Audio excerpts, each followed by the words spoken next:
Good afternoon friends. দেখুন বোলপুর থেকে বোলপুর যাওয়ার রাস্তা, ইলাম বাজার থেকে বোলপুর যাচ্ছি। দেখুন রাস্তা আর আমাদের সামনে দেখুন একটা এলিয়ান বসে আছে।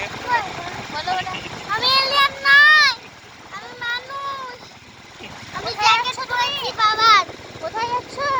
আমি আমি যাচ্ছি ওই অনেক দূরে বিদেশ। বিদেশ যাচ্ছ? বিদেশ যাচ্ছি না বন্ধুরা, আমি আজ বিদেশ যাব না। বিদেশ গিয়ে কি ঝামেলা করছে।